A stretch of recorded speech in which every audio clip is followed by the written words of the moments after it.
So, initially I was going to make a video reviewing all of the pieces I made in my daily December drawing challenge. Time-lapse footage of all 31 asterisk would have seriously clogged up my hard drive. So, the thought of just going over each piece and breaking them down layer by layer came to mind, but then I recorded that and it was extremely boring. So, I thought instead of boring you to death, we'd take a brief look back at the channel this year and I'd show you the pieces I did manage to complete before this video's production.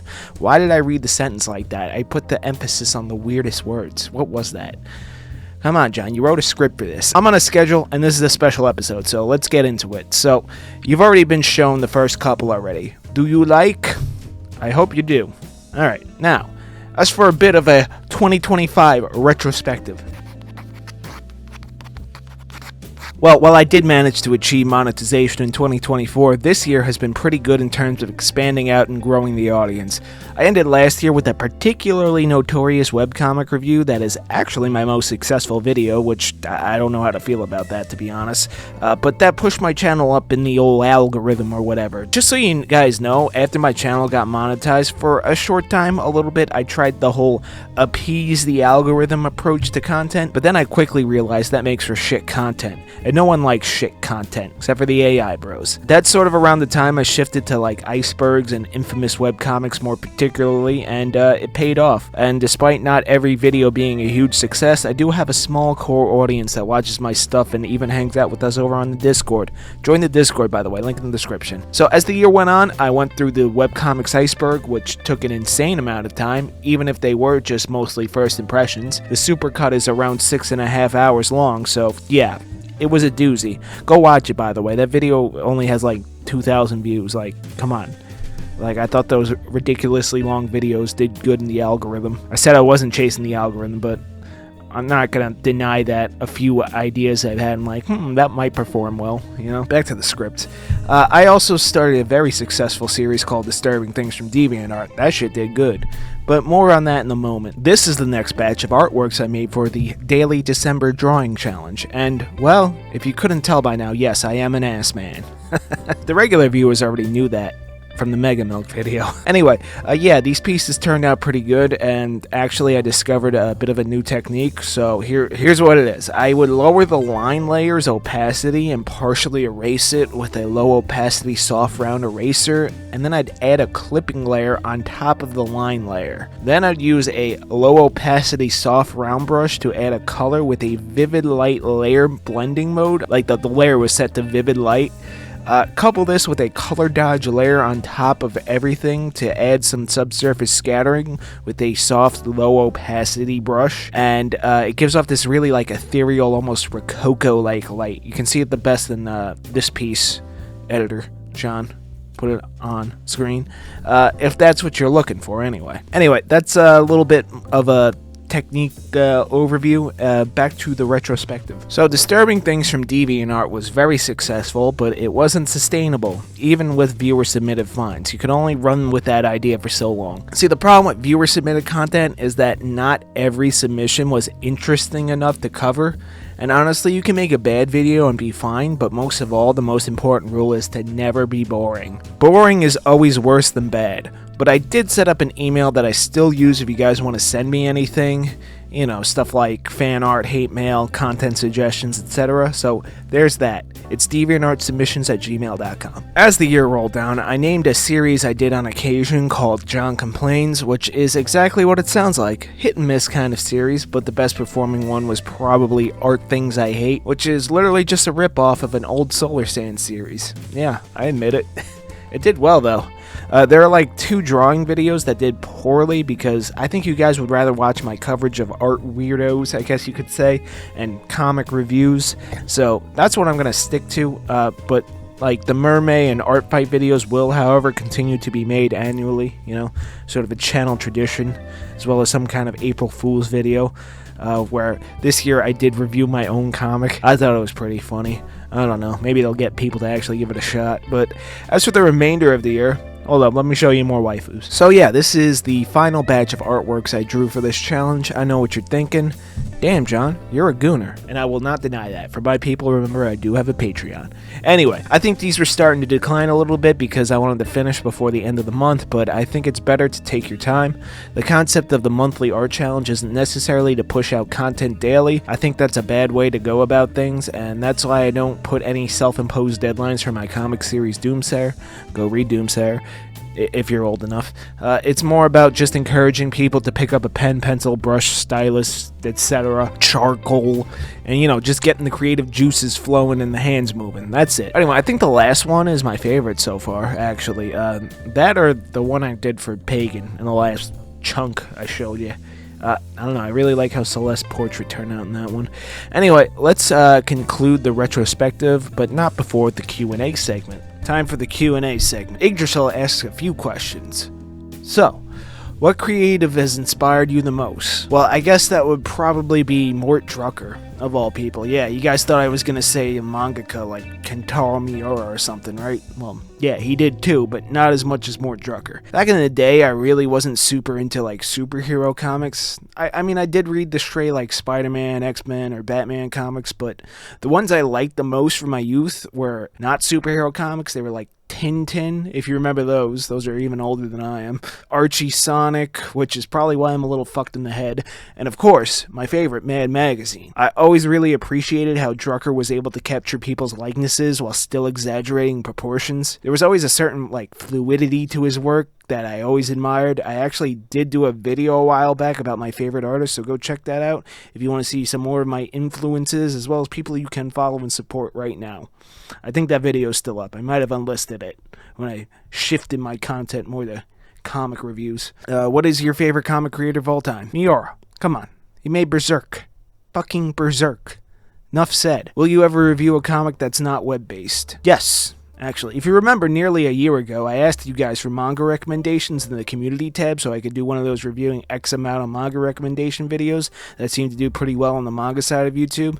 I know it was like almost a year ago, but I'm getting to it. I do think the main focus of this channel will be webcomics that are independently created. Like, that's the main thing. Because there's like a certain appreciation I have for creators that just like bear their soul out there and don't compromise for some kind of publishing deal. I just love how completely unfiltered and how variable the quality of webcomics are. And I think it's a good way to niche down on things to give my channel a certain unique feel. But I do want to expand out eventually. Although, I'm pretty sure Mega Milk wasn't initially a webcomic, so I guess I already did cover one. Metamorphosis is going to get its own video, though. I know about that one. That was one of the recommendations.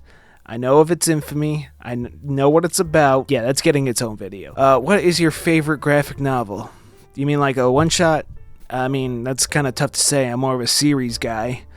I mean, I really do like Junji Ito stuff, my favorite being Tomie. I have read The Dark Knight Returns by Frank Miller. I mean, I'm not really a superhero guy, I only read that genre casually, but goddamn, that's a good one. Really, seriously, Dark Knight Returns, there's a reason it's like usually at the top of the list of all those greatest graphic novels ever. I mean, I don't know, I'd have to read more one-shots to give you a better answer. Are there any webcomics you like and are actively following? Yeah, there's this one called Doomsayer by this guy John. He's a bit of an asshole and makes YouTube videos or something, but I mean, if you like dark fantasy and absurdly thick women, this one's for you. No, I'm just kidding. Don't read it, it's trash. To answer your question, I've followed Cyanide and Happiness since it came out, like way back when Bush was president. I'm fucking old. I actually just finished recording the review for Lavender Town's Unfamiliar, which is the next video, by the way, and I really enjoyed it. It's very cute and wholesome. Looking forward to when she gets back to working on it. There were a few in the last Comic Fury video I did, Samsara Dreaming and Pentatonic Nights. I liked those a lot, actually, but the authors seem to have abandoned them, which is honestly a problem with lesser-known webcomics. Actually, one of my Discord mods, EyeSeaLove, has a cute series called Puffin the Dragon I like. It's sort of another cute slice of lifestyle story. Actually, shout out to my Discord mods, EyeSeaLove, who recently started a channel doing comic stuff. Shout out to Live to Art, my other mod, who started a channel called Paint Pens and Whiskers. Sorry for my piss poor Irish accent. She does content that reminds me of Drawing with Waffles, but Irish. And shout out to Discord member Kevin Ragland, who started a new webcomic series based on the Cactus prompt in the drawing challenge. He's calling it The Sad Life of Stan the Cactus Man. I'll leave links in the description. I really like that one. So there's a few I check out, and shout out to all the community members. I kind of wait until webcomics are over or have a huge chunk ready and binge it. So I hope that answers your question. One of my patrons, Hollow Atelier, asks, how did you come up with the word prompts for your December art challenge? I literally just pulled them right out of my ass. Is there any traditional authors you like? If any, what books would you recommend? To be honest, I'm not too big on word books. I mean, I do like them from time to time. I mean, I probably read the most Stephen King, but everyone knows him. My favorite from him being Under the Dome. I do have a copy of Lord of the Rings I still need to read. Yeah, fantasy artist / author who hasn't read Lord of the Rings. For shame. But I do have it. Okay, so I will get to it. It's a really good book I read a long time ago, but still sticks in the back of my mind. There's this one I read called Rotters by a dude named Daniel Kraus. It's a thriller about grave robbers, and it's really, really good. Go check that one out. Those are the best ones, the ones that you're still thinking about years later. I mean, hey, you got any recommendations for me? There's a few I've been meaning to try. A lot of fantasy, actually. Like, particularly, I haven't read the Wheel of Time series. I feel like I should read that. And there's, of course, Brandon Sanderson's massive catalog. But if you got some deep cuts, let me know. You have Japanese figures in the background of your videos. Which one is your pride and joy if you have one? Okay, quick little phone video here because I don't want to use my DSLR because my waifus need to be dusted. But I'll just give you a quick rundown.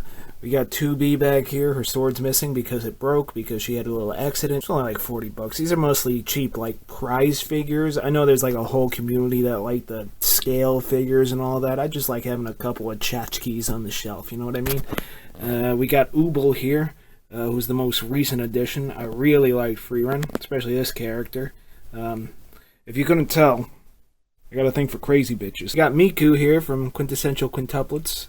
Cute little slice of life romance comedy. And in front we got Yor from Spy Family. Back here we have Daki from Demon Slayer. This is actually a bootleg. I did not know that when purchasing it. And then like the paint's chipping. Like if you look at our boob over here, you see that? And like the nails are like all fucked up if you look closely. I don't know, she don't look too bad from back here. So, of course, my favorite's got to be Guts. Huge Berserk fan. One of my favorite works of fiction of all time. This is probably the most expensive figure I have. It's about like 80 to 100 bucks. It's one of those pop-up parades. I don't know, I'm not like big on the whole figure market. I just like having a couple, you know what I mean? Probably my favorite. It's definitely the most detailed one. Got a little Sonic here. It's like a little $5 toy. American flag, America. It's a pin I got for free one day. We got this cool little soapstone sculpture of an owl, because owls are fucking cool. We got Karumi from Data Live, which is a really weird show. Did not like the last season, but the first 4 seasons are... It's a very Japanese show. Let's just put it there. I mean, not like historically Japanese, but like, oh yeah, that's... How do I explain it? It's sort of like what people that hate anime think anime is. Yeah, that's the best way to describe it. That's a sick soundtrack, though. I will always defend the sound. Echidna from ReZero, of course. I wasn't really feeling the last season, to be honest, but first 2 seasons were good. Then we got Makima, of course, from Chainsaw Man. It's like a $30 figure. It's pretty cheap. There's another one that I was looking at, but it's like way too expensive, where she's like covered in blood and has the coat, from the scene where she comes off the train. I'll put the picture here, Editor John. And we got Elsa from ReZero again. I don't even like this character. She's just hot. Oh yeah, we got a couple more down here. We got Xenomorph. You got a cool little Iron Maiden guitar thing that I saw at some local fair. Couple of guitar things. That was a gift from my brother-in-law. Some skulls that my dad picked up. And yeah. Anyway, yeah. So figures. There you go. Do you have the whole of Doomsayer planned out, or is the story very much a discovery work, i.e. do you discover with us, piece by piece, how the story is coming together, or does each chapter have a defined goal you're working towards? So, I have key events and certain character moments that I need to get to that are planned out. There's this particular scene in the chapter I'm working on that's a flashback to something that happened that I'm not going to spoil, but like I've had that scene planned, but how I get there is kind of up to the actual writing process when I work on the script. Maybe I'll do a video where I create a chapter from script finished product, but the process usually goes, read the last chapter after it comes out, like literally start working on the next one like a day after. I like to give myself like one day off, because I work on this a lot. Pick the key events and character moments that would naturally come next, write a summary of the next chapter before the script, write the script, edit the script, create thumbnails for the page layouts, sketch them up in Clip Studio Paint while putting in the word balloons with dialogue, correcting any errors like typos or grammar while doing final edits in case dialogue feels off, render pages, create cover, post comic. Like that. So, that's the process. Probably unhinged ass. There's plenty of questions for you, good sir. What do you do if you're not making videos or comics? Gooning, obviously. No, I joke. Well, not entirely. Anyway, I like video games. I'm a big music guy, so music stuff, guitar, going to shows, write music, that kind of thing. I do hit the gym occasionally, not nearly enough as I should. I mean, I like TV and movies like everyone else. I mean, I do like watching other people's videos and reading other people's comics. There's sleeping, of course. Sleeping is fucking awesome. I like to do that when I can. Oh, and I do have a full-time job, so there's that too. Do you have a pet? No, but I did recently become a dog uncle. Yeah, my sister got a dog recently. I love that little guy. I'd show you a picture, but there's always that 1% chance that some psycho is watching, and he's not my dog, so I'll respect my dog nephew's privacy. What's your favorite color? Color? British detected. Got a license for that fish and chips, I was just joking. But I don't really have a favorite color. They're almost all good, except for yellow. Fuck that color in particular. When did you first start drawing oddly proportioned women? Oddly proportioned? You do know that some women really are built like that, right? I mean, not all of them, but more than you think. Anyway, I don't know, since puberty. What do you want me to say? I like women, sue me. What is your earliest drawing? No idea. Probably Sonic. Do you like cheese? Hell yeah. I like a nice Gouda, maybe some sharp cheddar, good old-fashioned American. The only cheese I don't like is Gorgonzola. Ugh. Do you play video games? And if you do, what's your favorite? Yes, go check out my Steam Library Spelunking series. Episode 2 is coming eventually. The first one didn't do that good. But I will make more episodes eventually.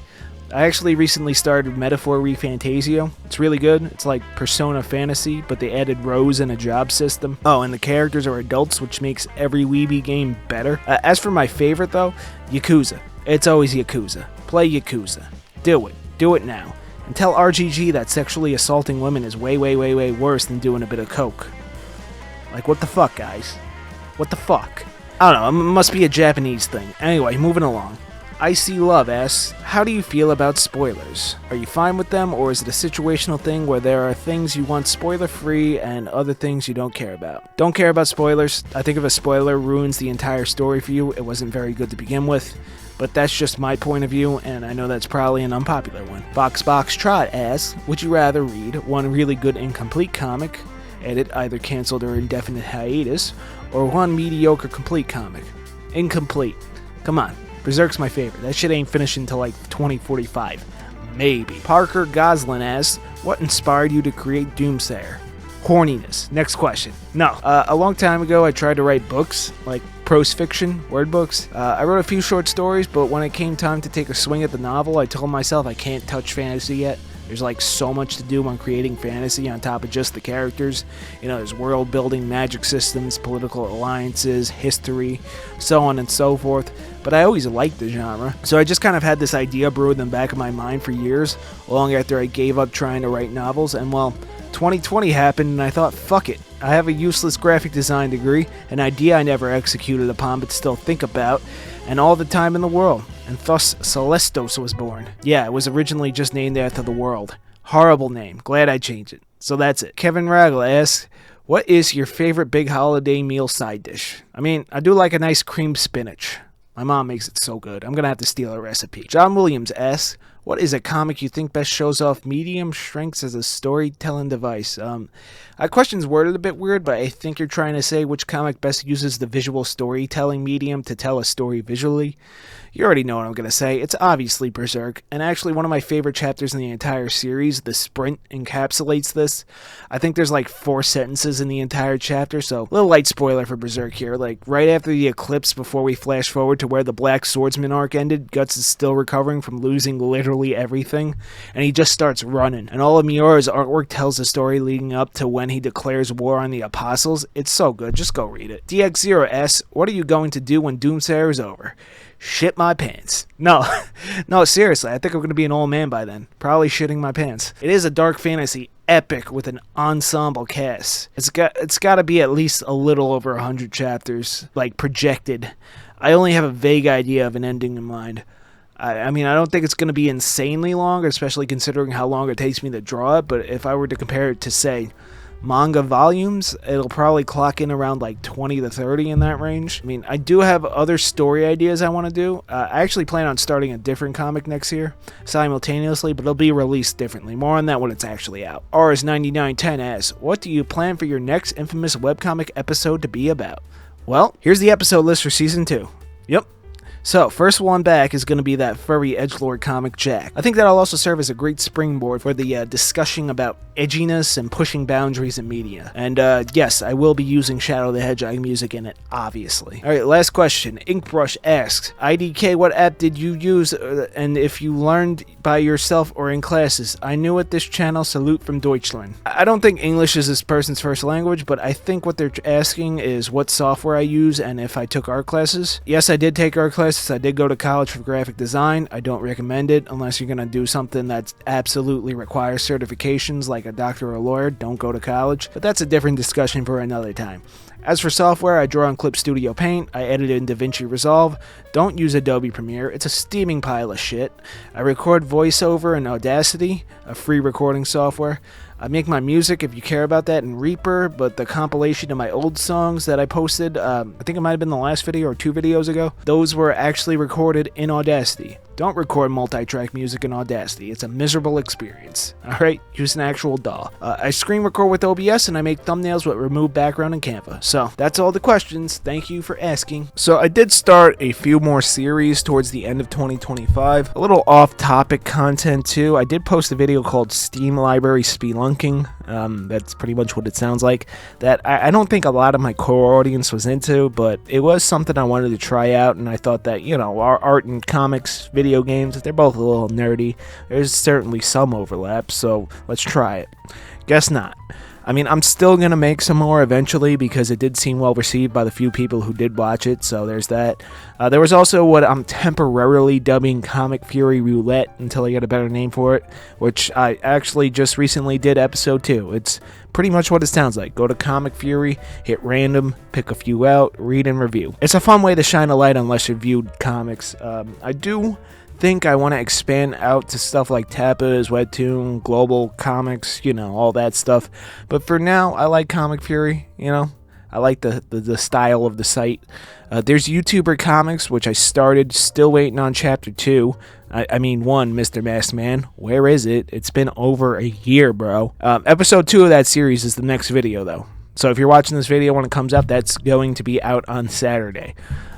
Unfamiliar by Lavender Town is the comic. So make sure you subscribe for that if you haven't already. I even bought the physicals for it. I did post a bit of my music on the channel too. Some of you guys liked it, most of you ignored it. Fair enough, this is primarily a comics and art channel, I get it. I hope you enjoyed the compilation of all my old metal songs that hasn't come out yet at the time of writing the script. Just skip it if you don't like it. You know, you don't have to watch all of my videos. I mean, I'd appreciate it if you did, but you don't have to.